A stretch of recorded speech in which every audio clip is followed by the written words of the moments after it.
Welcome and thank you for being here. In many ways, this is not your typical State of the City event. I don't get to start my State of the City by reflecting on the last decade the way my colleague Mayor Holliday did back in February. And I know everyone is wrapped up in the election and has maybe had enough of politics these days, but we're headed into a time of year when we customarily reflect on the year behind us and think about what's ahead. So I thought we'd get a head start on looking at the future and what's coming in the next decade. Today marks my 293rd day in office. I had hoped to do the State of the City on my 100th day, but roughly 70 days into taking office, the coronavirus changed those plans and so many other things. It's been an incredibly busy year with the city moving forward on many projects while also dealing with the pandemic. This is a true State of the City address in the sense that we are still in the middle of a global pandemic. Our businesses are in crisis, our schools need an incredible amount of support, and many of us remain unsure about what tomorrow will bring. I'm not here to sugarcoat anything or just talk about our successes. I'm here tonight to talk about the true state of Amesbury today, including our challenges and our plans for the future. The world as we know it today looks vastly different from where we started this year. The way we live our lives has changed, from our jobs and where we work, to where we spend our money, to how much time we spend with our families and in our homes. The pandemic hasn't just created a temporary shift either. There are parts of our lives that will never go back to the way things were. Some of that is sad, like blowing out candles on a birthday cake. I'm pretty sure I'll never do that again. But other things that came from this pandemic or coming from the pandemic are good, like taking better care of each other and making us take a closer look at how and why we do things. Small businesses, municipalities, international corporations, and everyone in between have had to take a hard look at their business models. Every business has needed to evolve, to shift, and to make room for new growth. Here in Amesbury, we've spent a lot of time this year looking at how we do things and how we might be able to change moving forward, to make it easier to do business here, to live here, and to have fun here, to make Amesbury a place that you're all proud to live in.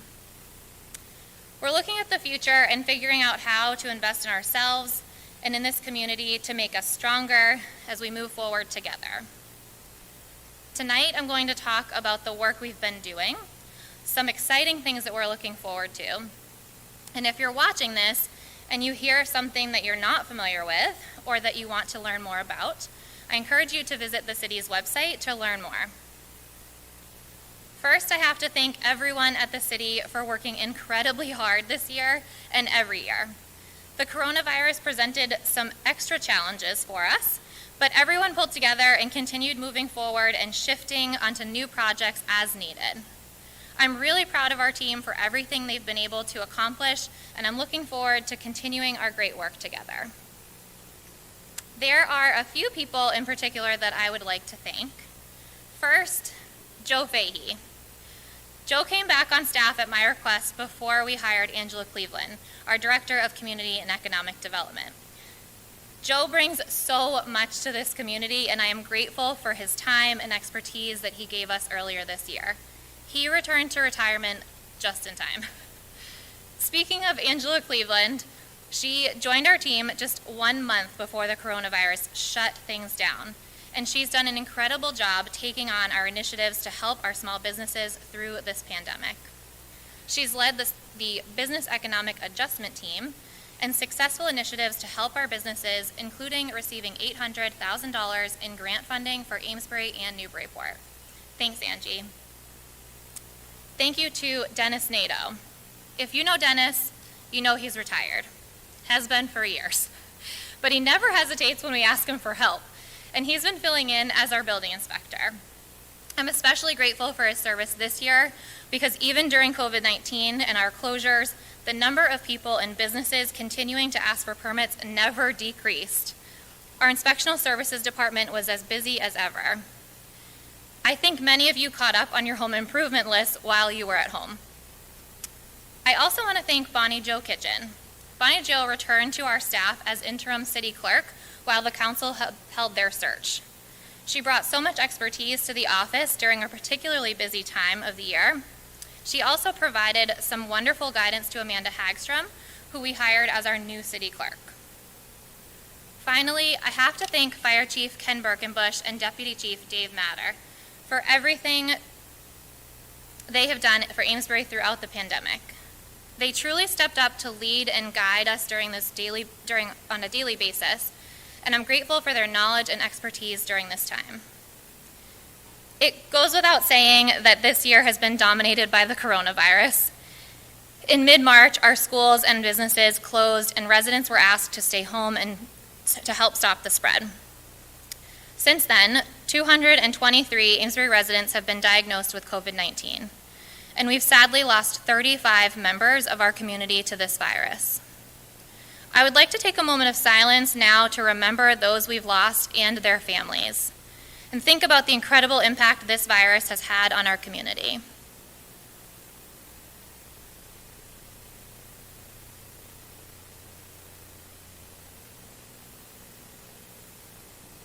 Thank you. Back in March, we moved quickly in response to the threat of COVID-19. On the morning of Friday, March 20th, the COVID-19 response team met for the first time of what would be many mornings together. I participated in conference calls daily on weekdays and weekends, mornings and nights, with the governor, lieutenant governor, the Department of Public Health, and local, regional, state, and federal officials to learn about new guidance and recommendations to keep our community safe and healthy. In order to share this information, we created an entire section of the city's website dedicated to the coronavirus. I started doing daily Facebook Live broadcasts to be able to share information quickly and answer questions as best as we could about COVID-19 and anything else on your mind. We opened the Emergency Operations Center to be a resource for questions and concerns. They took calls about how the coronavirus spreads, provided guidance, and were part of the effort to make sure that our high-risk population got the food and medication that they needed. They've taken more than 50 COVID-19 related calls from Amesbury residents looking for help. We waived the interest and fees on all city bills to help residents save money, allowing people to delay payment on their property and excise taxes without fear of a penalty, and hopefully helping to make ends meet. Every department really thought about how they could help during this time and did what they could to make things easier for the people that they do business with. At the same time, many of our departments took a hard look at how we've done things in the past. They started to look at new technologies and new processes that would not only make it easier to do business with us now during the pandemic, but what we could continue to use even after this is over. We're creating a new normal and seeing government change right before our eyes.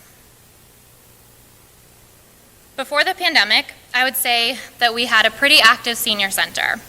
Our Council on Aging staff has worked hard over the years to offer diverse programming, necessary social supports, and other programs to improve the quality of life of our seniors. Amesbury's population is slowly getting older, and 60 is the new 40. We know our seniors want to stay independent and active in the community. Earlier this year, City Council approved an extension of the Senior and Veteran Tax Work-Off program to help more seniors save more money and use their skills to contribute to the community in unique ways. We've been fortunate to have a few people in this program help us recently. We've had one here in City Hall, actually in my office, at Expectional Services, and with the Office of Community and Economic Development. Early in the pandemic, our Council on Aging also shifted to doing online programming, making weekly phone calls, sending thinking of you cards and monthly newsletters, and stepping up to deliver Meals on Wheels to our seniors. They truly focused on keeping our seniors healthy, active, and social throughout the pandemic, and continue to come up with creative ways to keep people engaged. The Council on Aging and the Recreation Department, their staff together formed a team and recruited volunteers to help deliver groceries and prescriptions for high-risk residents. Thank you to Dorian Arnfield, Andrew Suggs, Kathy Crowley, Jimmy Olson, and Julie Mitchell, as well as Paul Bernier and the staff at the Emergency Operations Center for pulling this program together so quickly. I also have to thank our Mets for being an amazing partner. They worked with people to take their grocery orders and their payment, and made this process a lot easier for everyone involved. Our volunteers would then pick up the groceries and deliver them all across the city. We heard from people that they relied on this service for their weekly groceries and that the program gave them peace of mind. As we move forward, we're focused on continuing to support the more than 2,500 seniors who live in our community. One of our goals for the next year is to be designated as an age-friendly community by AARP. That means ensuring that seniors are taken into consideration for every aspect of our community: housing, civic engagement, outdoor spaces, transportation, and more. Age-friendly environments foster health and well-being and the participation of people as they age. These communities are accessible, they're equitable, inclusive, safe and secure, and supportive.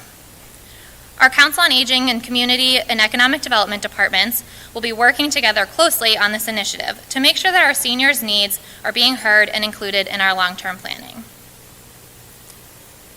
At the other end of the spectrum, I want to talk about our youth.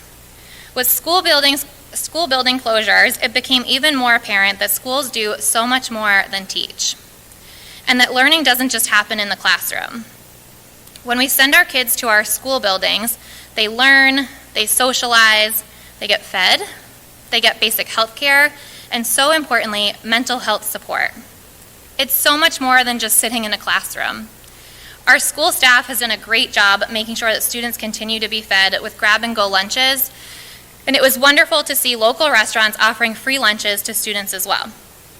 Our teachers have worked hard to adjust the curriculum to an online and asynchronous format, and we also saw community organizations and people posting their own educational videos and activities online. It's been a community effort to help our students get through this in the best possible way. But I think it would be fair to say that our schools were not prepared for a pandemic. Not many were. Some districts were better positioned to pivot to online learning, their buildings better suited for physical distancing, and their technology ready in every classroom. I hear a lot of people talking about when their kids can go back to school like they were before the pandemic, and I know what they mean. They want their kids to be able to see their friends and their teachers, sit in classrooms without a mask on, and not worry about sitting too close in the cafeteria while they have lunch. I also want those things for our students, but I don't want them to go back to the same school situation that they had before. I want students to have a safe building to go to.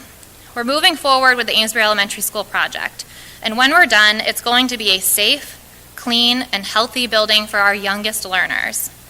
I've designated almost $200,000 from the city's surplus overlay account this year to fund a variety of school building maintenance and repairs, including boiler and sewer line repairs at the high school, a new hot water tanks at the middle school, and a roof repair at Amesbury Elementary School that cannot be delayed. I want our students to have the right technology to enhance and support their learning experience. Through the city's CARES Act funding, on top of what the schools received in their CARES Act funding, I'd initially earmarked $292,000 to support the school's response to COVID-19. I'm now increasing that amount to help overcome the technology hurdles to getting all of our students back in our school buildings. Whoops, lost my place. Sorry, guys.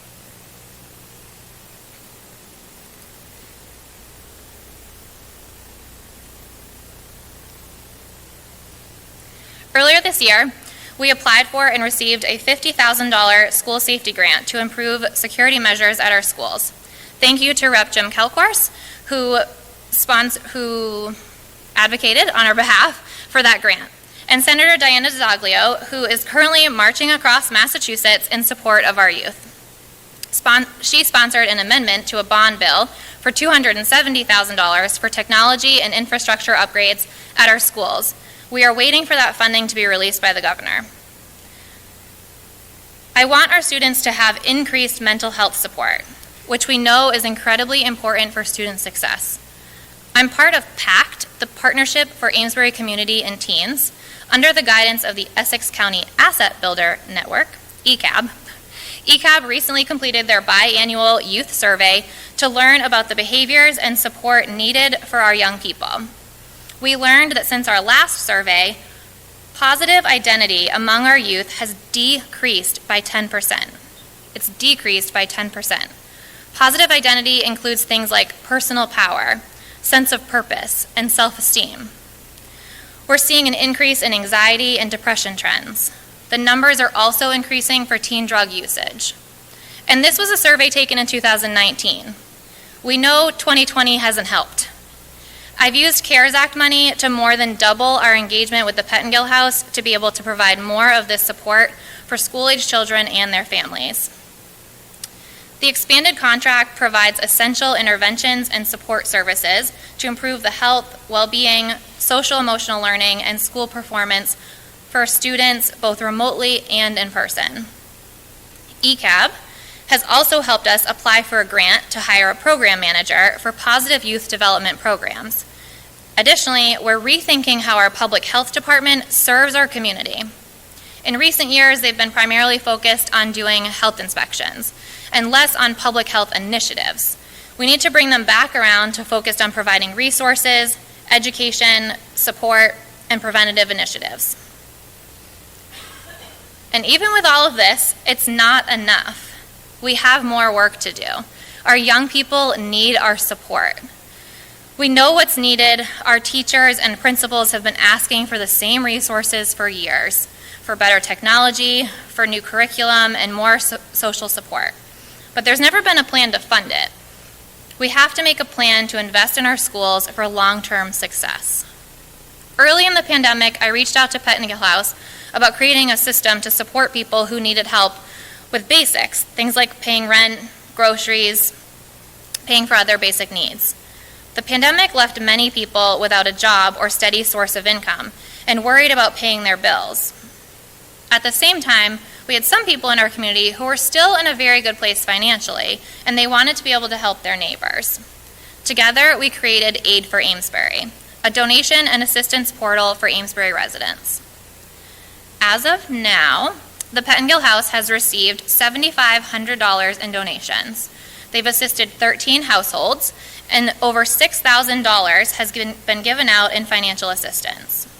This would not be possible without everyone who has generously donated to help others in our community. Thank you so much. And thank you to Pettingill House, who immediately said yes to this project and worked to get it up and running so quickly after I had the idea, probably on a Saturday morning after a conference call. Partnerships like this are incredibly important for us to have and allow us to do more for our residents. At the height of the pandemic, Amesbury's unemployment rate was upwards of 16%. 16%. Thousands of people were out of work and hoping to get unemployment benefits and unable to get another job. With unemployment so high, this type of support is not only important for those who are out of work and their families, but it causes a ripple effect throughout our entire community. Research shows that unemployment impacts kids in their schooling. It puts more strain on our social services and their agencies who are trying to provide food, mental health support, and other basic needs. And it means fewer dollars are being spent in our community at local businesses and service providers. As a city, it's in our best interest to invest in ourselves and develop more of these partnership programs. We have to strengthen partnerships with organizations who specialize in professional development, like Mass Hire and the Small Business Association, create new partnerships with local colleges, training and technical assistance programs. We need to work with employers in Amesbury to prioritize professional development for current employees. We all need to prioritize a work-life balance, finding more flexibility and taking better care of our employees. The pandemic has shown us that for many companies, you don't need to sit at a desk all day. You don't need to go there every day. You can work remotely from wherever is comfortable and still be productive. As the largest employer in Amesbury, we practice what we preach. We're prioritizing creating an actual human resources function here, something we've never had before and many municipalities lack. We're streamlining how we post job openings and take applications. We're rewriting our employee handbook for the modern workplace. We're focused on employee health and wellness, making sure that everyone knows the benefits they have access to for counseling and assistance when they need it. We're applying for grants for workplace health and wellness, and we'll hopefully be able to offer things like standing desks, bicycle shares, healthy snacks, and more with that grant funding. Every employee in Amesbury needs support, training, and guidance to ensure that we can all provide for and take care of ourselves and our families and be able to live without fear of losing housing and not being able to pay the bills. I'm taking a sip of water. Need like an intermission. Speaking of housing, we have seen our housing prices rise dramatically in recent years. And while we can't control the economy, we can control the types of housing that we build in our community. We want to create diverse housing opportunities to encourage a diverse population to live here. We have to take stock of what we currently offer and where we want to be in, say, 10 years. We know that we need more options for housing in Amesbury, and as of today, we have over 450 new housing units, which have been approved but not built yet. That includes 81 affordable housing units. Our housing production plan plays an important role in our long-term planning. When I took office, I found a plan that was completed in 2018 but had been put back on the shelf and never submitted to the Department of Housing and Community Development. Now that the plan has been submitted and approved, and we are eligible for more competitive grants for housing, and we are eligible for more competitive grants for housing, we're going to use this framework to plan for the future. I'm happy to say that Amesbury became a 2020 Housing Choice Community after Angela Cleveland submitted an application in May. We are one of 74 communities in the Commonwealth to earn this designation. It recognizes us as a community that adopts best practices for boosting housing production, and again makes us eligible for competitive capital grants. Making sure that Amesbury is an affordable place to live is incredibly important to me, and I know for many others as well. We want to ensure that we have a diverse community in many ways, and it starts with our housing stock. It's also important to me that we take care of what we have and continue to invest in our neighborhoods. This year, we announced the formation of the Neighborhood Conservation District Task Force to protect important assets of our neighborhoods like architecture, tree-lined streets, and so much more. Our housing and our neighborhoods play a huge role in our overall quality of life and are a big reason why people choose to live here. I bet that many of you have spent more time getting to know your neighbors and observing your neighborhood since March than ever before. We have to make sure that we're offering the right housing opportunities in vibrant neighborhoods to create a community that we all want to live in. Our businesses also play a huge role in why people choose to live here. Our charming village center is walkable, it's full of restaurants and shops and salons. During COVID-19, we saw how fragile our business community is, here and everywhere. Collectively, we realized that most of our businesses don't have contingency plans. They're keeping their doors open month to month, just like many people live paycheck to paycheck. After the initial shutdown, due to the spread of coronavirus, we put together our Business Economic Adjustment Team, also called the BEAT. We put them together to figure out how we could best support our local businesses. We brought city staff and business owners together from different industries. They were tasked with identifying short and long-term needs of the Amesbury business community, developing and implementing strategies aimed at business recovery and revitalization, and providing regular communication with local businesses on resources, funding, and other opportunities to assist in their recovery. They have accomplished a lot in a very short amount of time, from creating an informational e-newsletter, which now has close to 500 subscribers, to holding industry group discussions with local businesses, to working with city departments and boards to get outdoor dining and extended liquor license permits for 15 local restaurants, to getting our 15-minute temporary parking set up in the downtown district, to literally painting the Jersey barriers that you've seen on our streets. They've worked hard to support our businesses, and that won't stop when the pandemic ends. In collaboration with the City of Newburyport, thank you to Mayor Holliday for being a great partner, the City of Amesbury and the City of Newburyport together applied for community development block grant funding to be able to provide funding for small businesses who have been negatively impacted by COVID-19. Together, we were granted $800,000, which is incredible.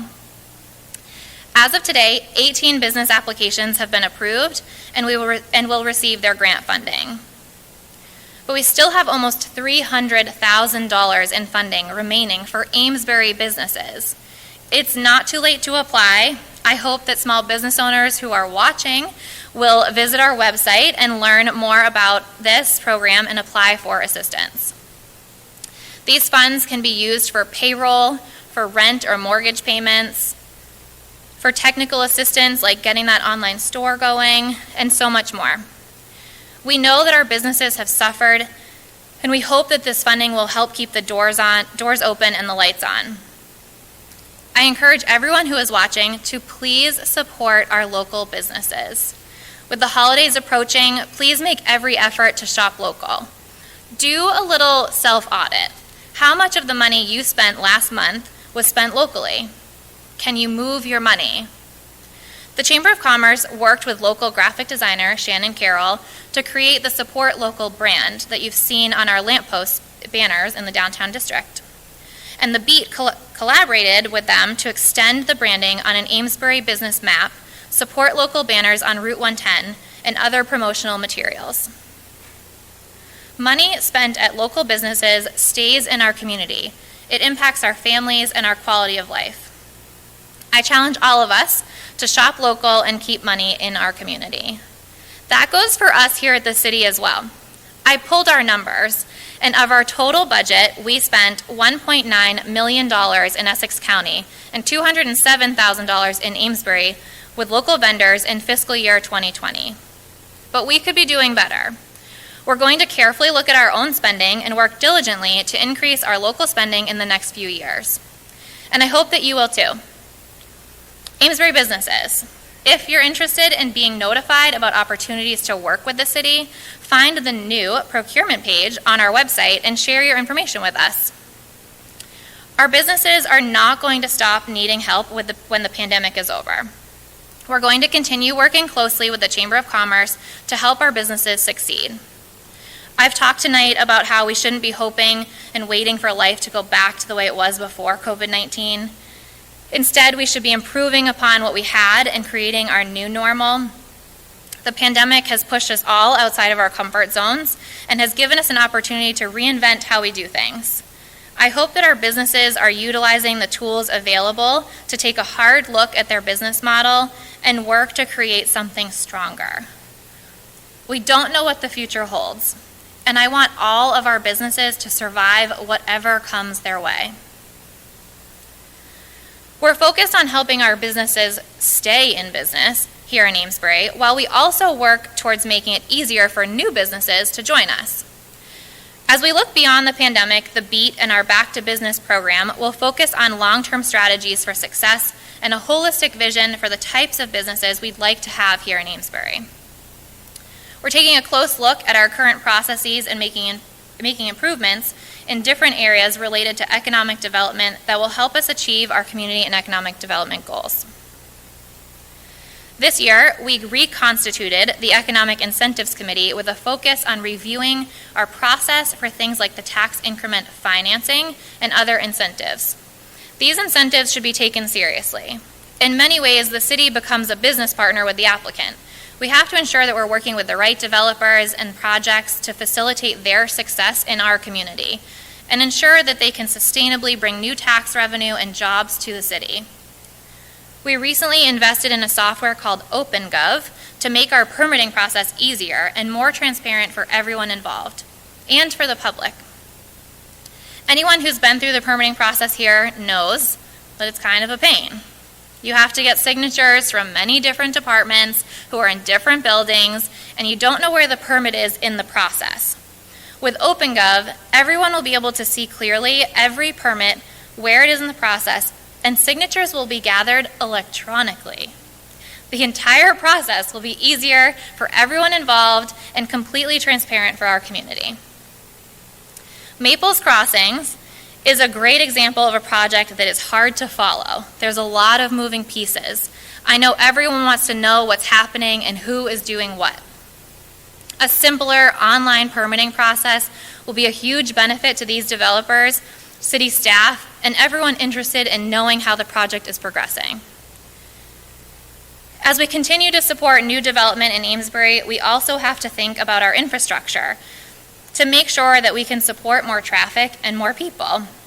This year, we saw the start of 2 major roadway projects, which have been in the making for years. The Elm Street Reconstruction Project started in March and has been making great progress this year. It is a beautiful entry to our village center. On the other side of town, work has begun for the Route 150 and 495 interchange project. This project will realign our exit and entrance ramps to create a safer driving environment for everyone. This interchange goes hand in hand with the South Hunt Corridor project, which will also begin soon. That will make improvements to South Hunt Road, an area that has many new developments and projects in the works and services a lot of our industrial businesses. In order to continue to improve efficiencies internally, I've looked at our city department structure and how we're using our buildings. When I took office, I held one-on-one meetings with every department head to learn about their departments, their frustrations, and their successes. One thing that came up over and over again was about inefficiencies related to how departments work together, how their office spaces were, or their lack thereof. I've heard these things from a lot of our residents and business owners as well. For example, you could come to City Hall for something, get sent to DPW or the Ordway building, and then get sent back to City Hall. It's just not efficient for us or for you. And there's more we can do to facilitate interdepartmental collaborations. As I looked at city-owned buildings, we haven't been utilizing them to their maximum potential or investing in their maintenance, which would save us money and energy in the long term. City Hall is overflowing with not enough offices or storage space. The DPW building on South Hunt Road is underutilized. That building has 14,000 square feet and just a few employees in the building. And the Ordway building at 9 School Street is crumbling. It has a heating system that fails year after year, an illegal second floor, and a roof that needs replacing. This winter, we're consolidating departments and buildings to make the best use of our space and create more collaboration and efficiencies. We're investing in our DPW building, building out more office spaces, and pretty soon, health and inspectional services will move out of the Ordway building into DPW. Shortly after that, the Office of Community and Economic Development will also move over to the DPW building. Moving forward, that space will be a one-stop shop for everything related to building, inspections, planning, and economic development. Also, this winter, the administrative offices of the fire department will move out of the Ordway building and into the former fire station on Elm Street. The building has been used as storage since it was closed for failed concrete floor in 2017. It cannot be used as a fire station, but it can be used for offices. The second floor is being converted from sleeping quarters into offices and will be revitalized rather than further neglected. Another space that we are revitalizing is the former cultural center in the Upper Mill Yard. For more than 5 years, we've been paying condo fees on that space, but not using it. We will be improving that space for use by the recreation department. They will use it for indoor programming when it rains. They'll use it for group meetings, homework help sessions, and other quiet programming. I hope everyone has seen the recent restoration of the front doors at the public library. The historic doors were an important part of the building's history.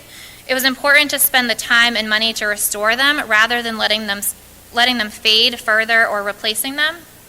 And pretty soon, you're going to see a similar restoration project at the police department. A group of local architects and contractors are donating their time and materials to restore the balcony on the outside of the building, another important historic piece. This fiscal year, DPW will complete an inventory of our city-owned buildings and assets to catalog things like the age of the building, the roof, the heating systems, and more, so that we have a clear picture of what maintenance is needed now, and we can also plan for the future. When I talk about investing in infrastructure and doing long-term planning, these are the things I'm talking about. making sure that we're utilizing all of our spaces, ensuring that we're taking care of our properties, and making smart investments in our assets while utilizing taxpayer dollars responsibly. Another place we need to invest in is technology. Earlier this year, we had a cybersecurity audit completed by the Massachusetts National Guard. They confirmed for us that we are using old platforms and software that are no longer supported or maintained, and they leave us at risk. We can no longer afford not to invest in our technology at the city or in our schools. We're starting our investment this year by using surplus overlay funding for a variety of capital improvements, including new software and technology. By the end of this month, we're going to roll out See-Click Fix as our new tool for work orders and requests with DPW. See-Click Fix is incredibly easy to use, so residents and staff can report things like potholes, downed trees, snow issues, and more. Every issue would be public and transparent, so you can see what's already been reported and any follow-up provided by DPW, like when they're planning to get to it, or if they're waiting on a contractor, or perhaps the sign you've asked to be replaced has been ordered and we're just waiting for it to get here. In the next few months, you're going to see a new ClearGov dashboard on our website. ClearGov allows us to showcase our finances and budget information in a clear and easy to read way. You'll be able to see very clearly where money is being spent and how much of our budget has been utilized. It's going to make our budget process and reporting system more transparent for everyone. We took steps towards this financial transparency goal this year with our new budget book. It's important to me that our budget process is easy to follow and understand. The fiscal 21 budget book includes more information than ever, with definitions and information about the various components to help everyone better understand what goes into the budget process. I hope that the updated design of the book, which includes colorful visuals and charts instead of pages and pages of Excel sheets, encourages more people to read it and learn more about Amesbury's budget. We also changed the way our annual report is put together and the year-end information is shared. The fiscal year 20 annual report was posted on the city's website last week, and if you look at it versus previous years, you'll see that it looks much different, with more visuals, photos, and overall cleaner design. It gives a really good picture of what our departments, boards, committees, and commissions have accomplished in the last fiscal year. And new this year, we included a section about grants and donations that have been received during the fiscal year.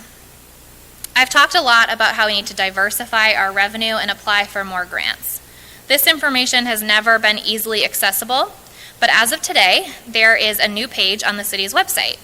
It's under the Mayor's Office tab and lists every grant we apply for, and whether we've received it, we were denied, or if our award is still pending. With this added transparency, we're setting the bar for ourselves moving forward. Every staff member can see what grants we are applying for and work to do more every year. All of these things will help residents communicate more effectively with city staff and allow us to be more open about the work that's being done. They also make it easier to do business here, which is good for our community, long-term, economically, and for our quality of life.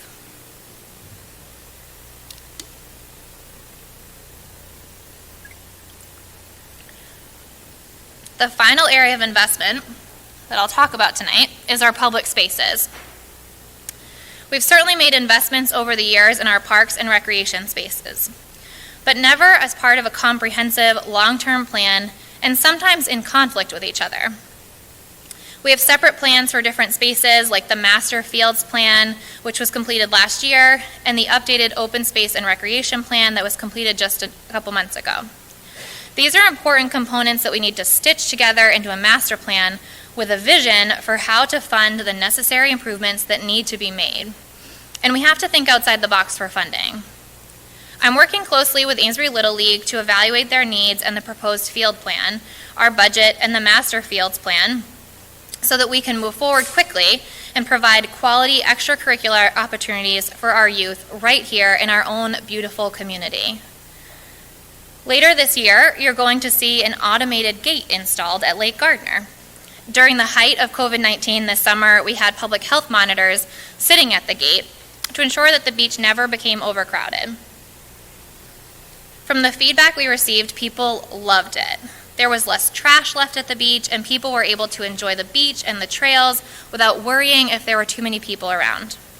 The automated gate will allow us to sell beach permits for entry, which will help us continue to monitor beach access moving forward. After we pay the initial investment in the gate, the permit fees that we collect will help fund necessary maintenance and improvements at the beach. We'll be able to keep that gate functional, improve sand quality, and reuse and restore the building that is on site now. Amesbury's public spaces are an incredibly important part of our community, and we have to take care of them now if we want to be able to use them in the future. In recent years, we lost our Tree City USA designation. We are working towards meeting those standards that are required and regaining that status. As a community, that is committed to trees. I'm also reconstituting our Parks and Recreation Committee, so if these are things that are important to you or you're interested in and you want to be part of our long-term planning, please reach out and get involved. In the past year, we've made great strides toward becoming more energy efficient as a city. We've converted a majority of our streetlights over to LED, saving us energy and money. We opened a solar field to help offset our energy usage and costs. We recently cut the ribbon on new EV chargers throughout the downtown area, and we're committed to being a green community. And I hope that you are thinking about how you can help as well and do your part in the city of Amesbury. Earlier this year, I also signed Amesbury up to participate in the Wyland National Mayor's Challenge for Water Conservation. We shared water conservation tips on social media and in our newsletters, and encourage people to take the water pledge to do their part to conserve water. As a community, we did a great job. We ended up ranking 14th in our population bracket for pledges taken. This month is Energy Awareness Month, and we've been sharing tips to cut down on your energy use. You'll see more things like this moving forward. With everything that's going on, having a strong communications plan is necessary to keep everyone up to date with our projects and the initiatives happening. I hired a communications director back in January to work on the city's communication strategy and execute on the various platforms we had and add some new ones. If you're curious about the city's overall communication strategy and all of the ways you can receive information from us, we've added a new communication section to the website. Again, it's under the Mayor's Office tab. The website will always be a work in progress, but we've made great strides toward removing old and outdated information, making it easier to navigate and helping people find what they need. We update the site regularly with new information, and in the next few months, you're going to see a major visual upgrade happening. Part of this year's capital improvement budget included funds to update the website with a brand new homepage that will continue to make the user experience better and content easier to find. We update the city's social media channels regularly too, and even more is being added this year. We've doubled the number of Facebook followers on the City of Amesbury page since January. We've received more than 200,000 impressions on our revitalized Twitter account. We created an Instagram account.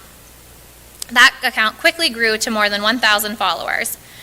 And we launched a YouTube channel where we try to upload one new video at least once a month. Our City of Amesbury social media channels represent all departments and all projects, giving a holistic view of what's happening day to day here. Earlier this year, we launched 3 e-newsletters, one geared towards our residents, one for business owners, and one for city staff. Combined, we have almost 2,000 subscribers, and we average a 46% open rate, which for people who are familiar with sending email blasts, you know that 20 to 30% for an open rate is considered good. So we're pretty happy with 46%. The stats we see from these channels tell me that people really want information. They're eager for it, which is why it's been a priority since January. We've created infographics to be included on Amesbury Community Television's electronic bulletin board, including information about the coronavirus, elections, and more. We've worked closely with the Newburyport Daily News to get information out through local papers and reached out to regional and state news outlets about projects like the Electric Box Mural Program. We've worked to keep people apprised of office closures and holidays through physical signage, social media, our website, and our Google listing. We are working closely with our boards and commissions and our board and their chairs to put out public meetings on our city calendar as early as possible, well before the 48-hour requirement, which if you look at our calendar now for 2021, you'll see a handful of those meetings already posted. We've also continued to utilize Swift 911 for important city announcements and information for smaller groups and neighborhoods, such as sending out construction updates for Elm Street residents and local businesses. All of these tactics come together as part of our larger communication strategy to reach as many people as possible in as many ways as possible. I know there are folks in the community who did not agree with hiring a communications director. With an already tight budget, people thought hiring a new person was not a good idea. And while I did not know what was coming after January, I can't imagine going through this pandemic without someone in charge of communicating about it. The website would not have been as comprehensive as it was. We wouldn't have been able to share updated information on a daily basis, and we wouldn't have been able to respond to the numerous emails, social media messages, and phone calls as quickly as we did. I've heard from many people in our community that without Amesbury's consistent and timely messaging about the coronavirus, they would have felt more alone and more scared. Our daily social media posts, weekly emails, and my daily Facebook Live broadcasts, they all added up to a consistent presence in people's lives that provided relief during a very difficult time. There's always more that can be done, but we've worked hard to proactively reach as many people as we can. I encourage everyone to sign up for our e-newsletters, follow us on social media, and visit our website. I often see people asking questions on our local Facebook groups that could easily be answered with a quick visit to the homepage.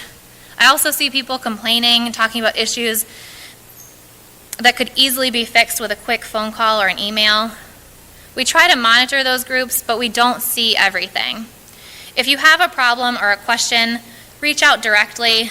If you want to help create change in this community, step up and reach out.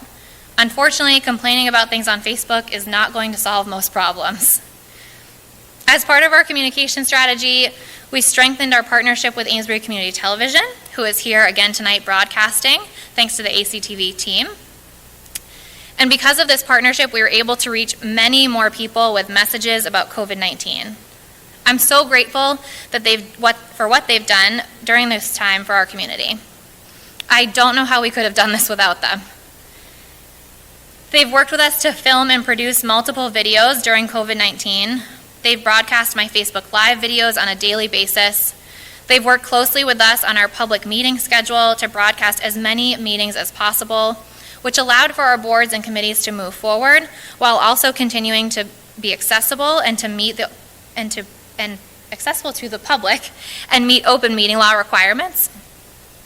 We had more people than ever watching our public meetings this year because they were more accessible virtually. At one point, I think we had close to 300 people watching our school committee meeting. That's certainly never happened before. Moving forward, we expect changes to the open meeting law and to reflect this new way of life. It's clear that government works best when people participate and are engaged. And we need to have the right people and the right voices at the table to make sure we're making the best decisions for the entire community. Before I took office, I knew that it was difficult to get involved on a board or commission. It wasn't clear which boards needed more members, and it would often take months to get appointed. Earlier this year, I asked our high school intern in the mayor's office, Maya Gakidis, to take on a project of organizing all of our boards, committees, and commissions. We have over 35 of them. I wanted to know who was actually serving on these boards. When was the last time they were appointed, and how many members were they supposed to have? She dug through city council bills and orders in the clerk's office and created a clear picture of each board, and then we were able to start moving forward and promoting the seats that we had open. To date, we've been able to appoint 50 people to our boards, committees, and commissions. As an example, that includes those who were appointed to the Amesbury Elementary School Building Committee, which I reconstituted at the beginning of the year. The MSBA, the Massachusetts School Building Authority, requires a building committee to fill certain seats based on expertise or position, such as having someone who's in charge of school facilities. The previous committee had instances of one person filling 2 or 3 seats, which is fine. It's easy to wear more than one hat. But I reconstituted the committee to ensure that each person holds only one seat, to diversify the opinions and the ideas on the committee and at the table. The guidelines that have been set for each committee have been set for a reason, and we should make sure that we're following them. Whether that be with the number of people on a board or how often they meet, we rely on these volunteer groups for so much. I'm so impressed to see more people looking to get involved, and I hope we continue to see that. If you're curious what these boards work on, here are a couple of examples from this year. The Cemetery Advisory Committee works closely with the Department of Public Works on Amesbury's cemeteries. They do so much for our cemeteries regarding maintenance and research. This past year, they've continued to focus on our veterans' grave sites, researching and recording information for easy access, and also installing PVC pipe flag holders so the flags are taken care of and protected. This year, they installed 153 flag holders in Union Cemetery and approximately 450 in Mount Prospect Cemetery. These flag holders ensure that the flags and stands are protected against damage due to mowing and weed whacking. And every year they work with the Veteran Services Office to replace damaged flags for Memorial Day. I'm grateful for all of their work that they do in our cemeteries. The Amesbury Cultural Council hosts the annual Open Studio Tour. And they also provide grants to local artists and organizations to add more art, music, theater, and culture to our community. This year, I suggested to them a project to paint electrical boxes around Amesbury, and they really took it and ran with it. They put out a call to artists, they primed each box, they worked with the chosen artist to complete their mural, and added anti-graffiti paint on top of the mural. The results are incredible. We've gotten so much positive feedback from the community about these beautiful paintings. I couldn't be happier with how they all turned out. I think our last mural was the Al Cap sign in the Mill Yard done in 2010 by John Moores, and 10 years is far too long to add more of this colorful public art to our community. I'm really excited about other public art projects that we can do here in Amesbury. These projects positively impact our community in so many ways. From lowering crime to increasing walkability and attracting tourists, public art is an amazing economic development tool. And for a community that's got a reputation for having a great artist community, there's so much more that we can do. So I'm happy to have a strong cultural council. If you want to learn more about our boards, committees, and commissions, visit the city website. Each one has their own dedicated page, and this year's annual report also includes a half page for each board and their accomplishments over the last year. We can always use more people who want to get involved and make a positive impact in Amesbury. When I was running for mayor, I met with some of our firefighters who asked me about my vision for Amesbury. I told them that my vision included us being able to tell one story, that Amesbury had some kind of identity crisis. We didn't know who we wanted to be. We were stuck in being reactionary, and we couldn't get out of this day-to-day grind. So now, to help us get where we want to be, I'm excited to announce a new series of events called Amesbury Listens. These events will allow everyone the opportunity to give me feedback on a variety of topics. As we plan for the future, I need to know how you all feel about where we're going, how we're doing, how can we do better, and what should we prioritize. Our first session will be about Amesbury's identity. We can't plan for the future if we don't know where we came from. We talk a lot about Amesbury's history, and Amesbury has a rich history that we can be proud of, but who are we now? How has our history shaped us to this point, and where do we want to go from here? We're kicking off this series in January, and I hope you will all participate. Until then, you can find more information about the sessions on our website and vote for future topics. These listening sessions will help inform a new task force I'm creating called Amesbury 2030. This group will spend roughly the next 2 years gathering community feedback, looking at our strengths and weaknesses, and helping us create a plan for where we want to be in 10 years. I call Amesbury the city of innovators. And I want us to carry this tradition forward with Amesbury 2030. I want us to think outside the box about our future. I want us to be ready to pivot and adjust no matter what comes our way. And I want our community to be strong, cohesive, and resilient. I want us to look at every aspect of our community and make sure that we're moving forward with one vision. Amesbury 2030 will look at our schools, arts and culture, health and safety, housing, open space, technology, energy and environment, transportation, diversity, tourism, businesses, and more. But we can't do this without you. So please visit the city's website to learn more about the initiative. You can be as involved as you want to be. You can apply to join the task force, or you can just help out with pieces of it. The more participation we have, the more we'll be able to shape our community to be inclusive for everyone who wants to live here. We need vision, we need a plan, and we need to do it together. I'll leave you with this, a quote from Mr. Fred Rogers. There are 3 ways to ultimate success. The first way is to be kind. The second way is to be kind. And the third way is to be kind. Thank you, stay well, and be kind.